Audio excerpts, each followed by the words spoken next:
Queridos irmãos e irmãs, a saudação fraterna de paz e bem, com a saudação, podemos dizer, apostólica do O Senhor vos dê a paz. São as duas saudações que eu tanto gosto, as saudações que chegam no teu coração, que chega aí na tua casa, tanto certamente necessitada dessa paz. Todos nós necessitamos da paz de Cristo. Todos nós necessitamos do amor de Deus. Necessitamos experimentar esta paz que não é fruto realmente das nossas ações humanas, mas sim do Espírito Santo de Deus chegando na tua casa. Aqui no nosso programa, na Escola dos Apóstolos, aqui diretamente do Chipre, queremos dar espaço à Palavra de Deus chegando na tua vida. E temos como tema do nosso programa de hoje o naufrágio de Paulo e os caminhos da divina providência. Sempre aprendendo com o apóstolo Paulo a sermos discípulos de Jesus, a entendermos a teologia das cartas paulinas, mas da vida de São Paulo, da pregação de Paulo, deste amor pela vida de Jesus, do amor pela cruz de Cristo, do amor pela vida de Jesus nas nossas vidas, que Paulo tanto nos transmite. Iremos aprender com ele neste programa, crescendo nesta nossa Escola dos Apóstolos.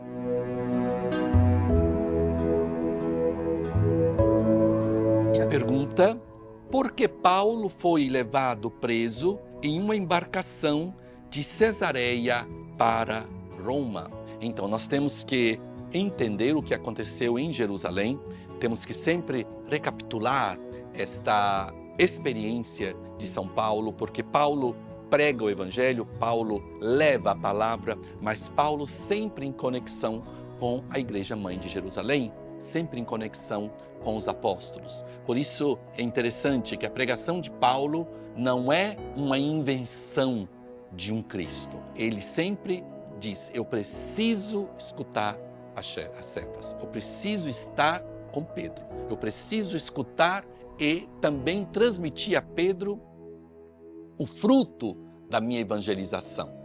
E ele então ia partilhar com os apóstolos, com a igreja de Jerusalém. Porém, na igreja de Jerusalém tinha um grande movimento cristão, muitas conversões e muitas mulheres, muitas pessoas se convertiam ao cristianismo. E Paulo foi acusado de ser um que tirava a ordem pública. Então, Paulo foi acusado de disturbar, de perturbar a ordem pública. E assim os romanos de Jerusalém pediram para que Paulo se apresentasse para ser julgado, ser preso e receber o julgamento lá em Jerusalém. E ele disse: eu não posso, vocês não podem me julgar porque sou cidadão romano. Então, não me tocarem. Vocês sabem que o cidadão romano somente o imperador. É assim que Paulo deixa a Terra Santa, deixa pelo porto de Cesareia Marítima, porque era a Cesareia Marítima, Torre di Stadone, era o nome naquele momento, o nome Torre di Stadone, que era o lugar do porto, onde São Paulo ali embarcava e desembarcava. E ele então embarcou para Roma para o seu julgamento. Por isso encontramos Paulo nesta embarcação e ele vai para Roma para ser julgado diretamente pelo imperador. E é interessante que ele pede esse privilégio romano. E uma das perguntas que nós fazemos a nível de estudo: por que Paulo pede este privilégio? Porque ele sabia muito bem como as coisas iriam terminar, né? Então, por que Paulo pede para ser levado ao imperador? Porque ele usa esta última viagem, este último tempo para ainda evangelizar. Quer dizer, eu indo para Roma, vai ser mais fácil me comunicar com as comunidades e irei ainda pregar o Evangelho. É muito bonito, né? Ele vai, podemos dizer, para o martírio, né? Ele caminha para o martírio com aquela convicção realmente que a vida de Jesus, na minha vida, nada pode me perturbar. nada me pode separar desta paz que me dá o meu Cristo, deste amor deste Deus. E é interessante porque Paulo está tranquilo, não perde a sua serenidade, porque o que irritava os romanos era que os cristãos sorriam, cantavam, estavam serenos, tranquilos, mas vamos te matar. E ele muito sereno. Como temos também exemplos hoje de cristãos no Oriente Médio, no contar muitos martírios atuais, porque ainda, queridos irmãos e irmãs, muitos irmãos e irmãs morrem por Cristo no Oriente. Tem muita perseguição cristã ainda e morte de cristãos. E é interessante que quando nós entramos nesta dimensão de encontrar essas histórias, encontramos pessoas com a grande serenidade. E Paulo, muito sereno, embarcou para Roma, sabendo que era a última viagem. Porém, Paulo, com serenidade, vai para Roma e ali em Roma ele continua com a sua vida e, no possível, na comunicação, a evangelizar, a anunciar o nome de Jesus.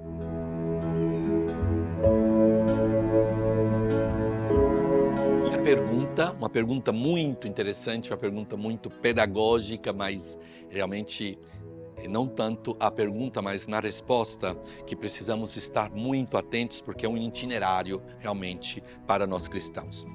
Como transformar nossos infortúnios em oportunidade providencial para a ação de Deus? Então vamos lá.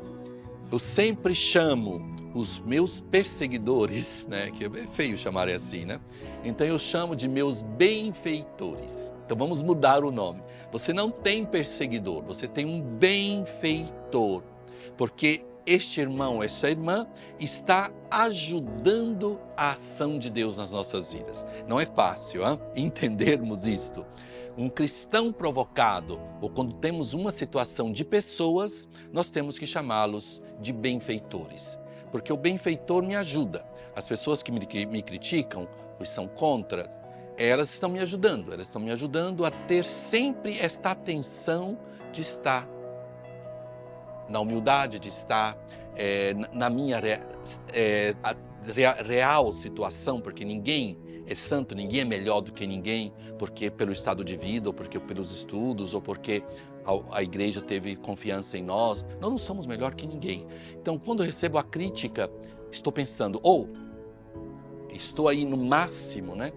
Como quando Jesus entra triunfante lá em Jerusalém, né? Tem uma história que o burrinho pensou que era para ele, né? Então diz que ele voltou sem Jesus e recebeu muitas pauladas. Então nós, sem Jesus, nós não passamos de burros, né? Necessitamos de Cristo. E quando irmãos e irmãs nos criticam, nós caímos na nossa realidade. Quando irmãos e irmãs aí fazem pequenas ou grandes, chamadas perseguições, é um momento de agradecermos a esses benfeitores que estão nos ajudando. Situações são situações que nos provocam, que também nos ajudam a vivermos esta dimensão profunda da união com Cristo. Situações podem ser oportunidades. Cada situação é uma oportunidade. Quando entramos no mistério do sofrimento, quando nós necessitamos estar em contato com o sofrimento faz parte da vida do cristão.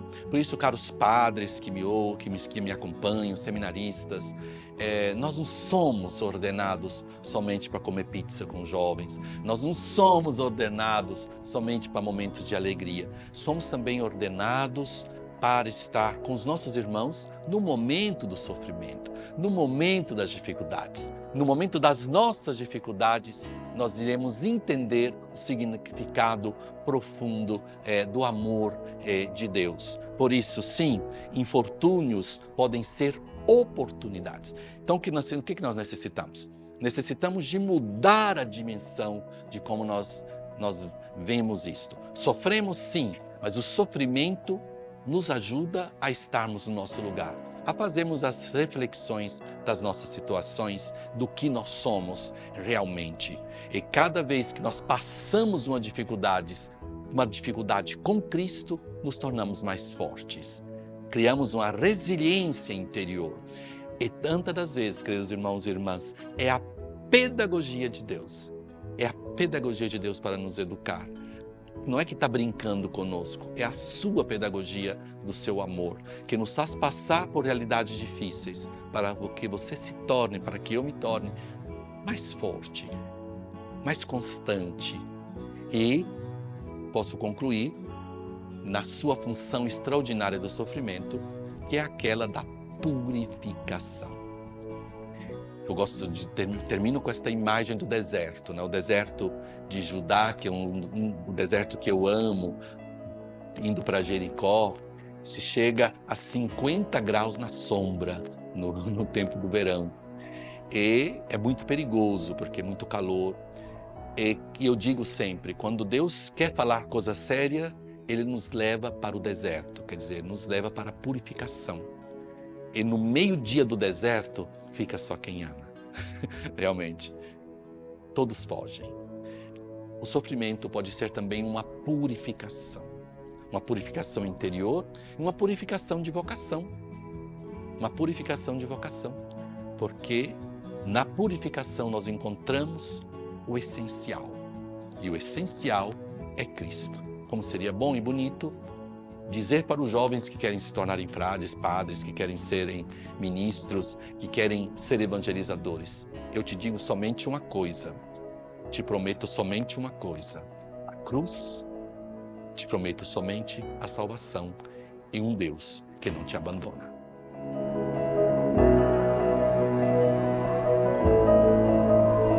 A pergunta: um cristão provado adquire maior sensibilidade face às necessidades dos outros?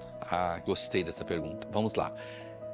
Realmente é um dos slogans que eu tenho na minha vida, porque eu fui muitos anos formador na vida religiosa, trabalhando com jovens, acompanhando famílias, e hoje aqui no Chipre também, o nosso povo é um povo provado aqui no Chipre, com a divisão, com a ocupação da ilha, pessoas que sofrem.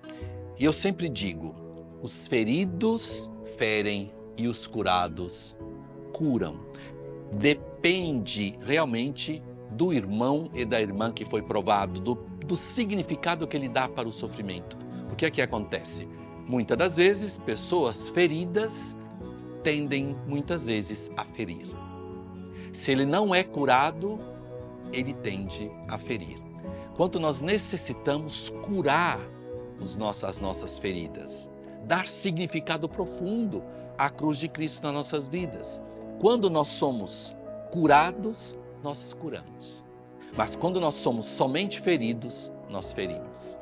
Então, o slogan para mim, que é, não digo uma matemática, mas toda a minha experiência de vida, eu continuo a acreditar 100%. Os feridos ferem e os curados curam. Por isso, vamos ser irmãos e irmãs curados nos nossos corações e dar significado à aprovação, significado à dor. Eu gosto muito da imagem do Tabor. Quando Jesus sobe o Monte Tabor, ele vai para o momento da transfiguração. 6 dias antes, segundo o Evangelho de Mateus, ele anunciou aos discípulos a grande provação, quer dizer, a paixão. E os discípulos não queriam aceitar. E depois de 6 dias, ele traz com ele Pedro, Tiago e João, e eles veem a transfiguração, que é a palavra grega metamorfose, em português metamorfose em grego, é a metamorfose. O que é a metamorfose?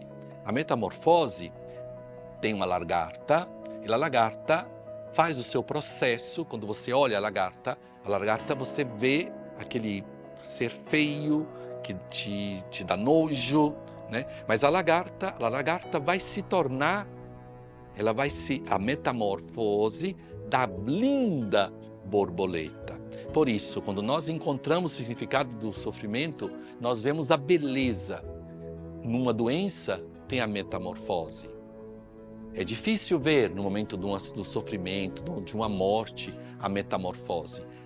No momento da perseguição, a metamorfose. Mas nós temos e podemos ver a beleza que tem, a transformação que tem daquela dor. Nenhuma dor para um cristão é sem significado. Não existe dor sem significado. Tudo encontra o seu significado. Mas atenção, a borboleta tem que fazer a sua metamorfose. Ninguém pode fazer por ela. Quando nós vamos lá, no casulo e tentamos ajudar a borboleta, ela não vai voar.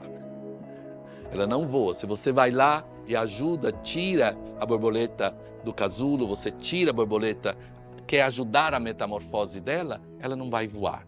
Cada cristão tem que fazer o seu caminho de metamorfose. Todo cristão tem que passar e aprender a passar pelo meio-dia do seu deserto, pelo sofrimento, encontrar o significado. Em cada sofrimento, nós temos realmente o significado. Quando é assim, nós acompanhamos outros irmãos e irmãs à sua metamorfose. Nós acompanhamos e ajudamos outros irmãos. Quando não é assim, queridos irmãos e irmãs, nós continuamos a ferir, a repetir os gestos agressivos, a repetir aqueles gestos que são, muitas das vezes, não com fertilidade, porque não tem uma pedagogia, somente agressão e querer que os nossos filhos sofram o que nós sofremos, que os nossos estudantes sofram o que nós sofremos, que outros irmãos passem pelo que nós passamos, com uma agressão que em psicologia nós chamamos de passivo-agressivo. Muitas vezes é ser passivo na agressão, mas porque não fomos curados. Os feridos ferem, os curados curam.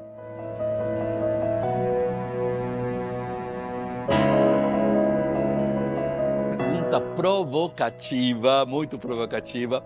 Qual o papel dos cristãos com os refugiados e imigrantes que navegam em busca de melhores condições? Então vamos lá, vamos tocar o testamento do Papa Francisco.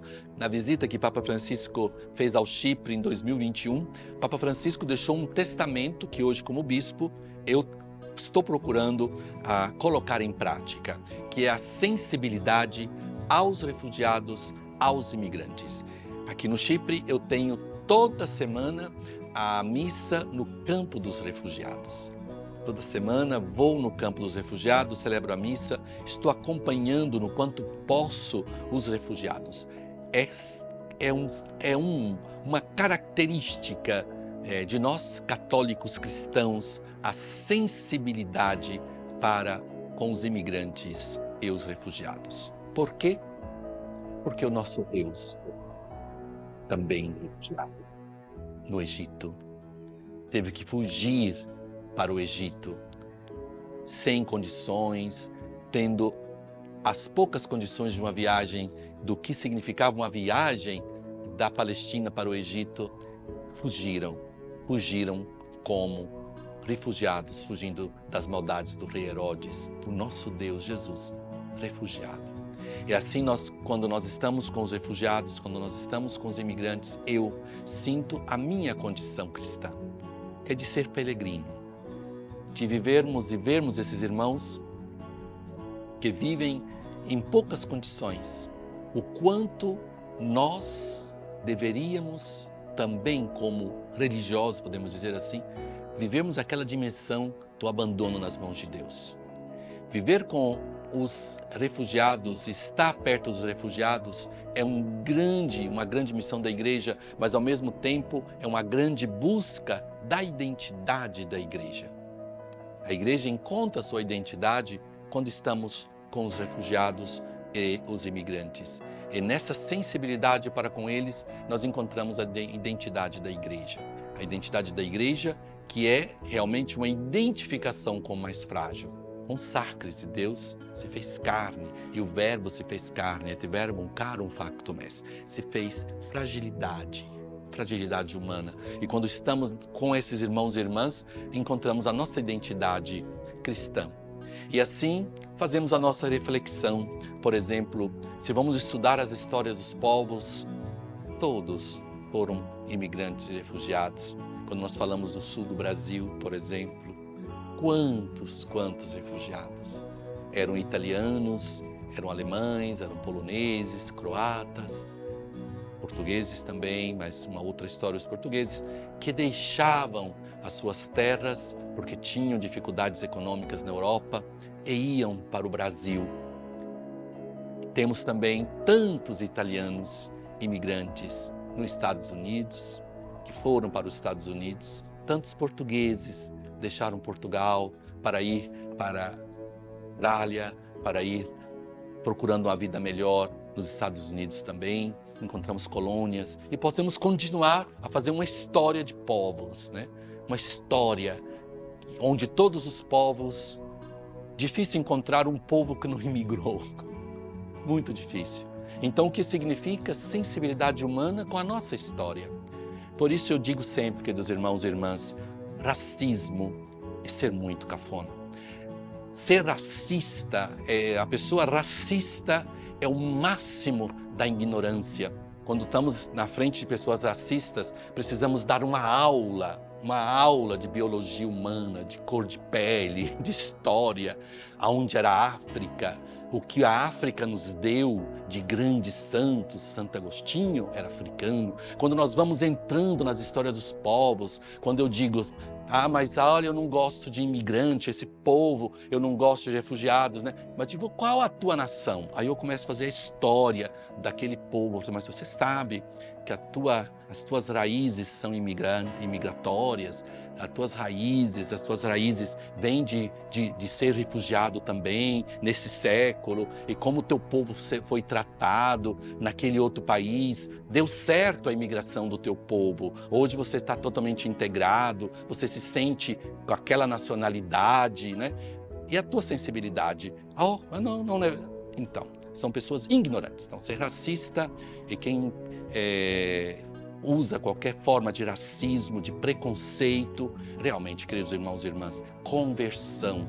Mas não somente conversão, vamos dar uma aula, né, de educação, de história, porque uma pessoa instruída não é racista. Uma pessoa que estuda, uma pessoa que conhece a história da raça humana, uma pessoa que conhece a história humana, que conhece a história dos povos, que conhece a palavra de Deus, mas também a história humana, não é racista, não é preconceituoso. Por isso, além de ser cristão, cristão é o máximo da sensibilidade com os refugiados, os imigrantes, mas se você diz, também eu não sou cristão e é racista, tem alguma coisa aí que não está certo. Não está certo. Nenhuma ditadura de pensamento, nenhuma forma de racismo é em convivência com o Evangelho, mas também com a inteligência humana.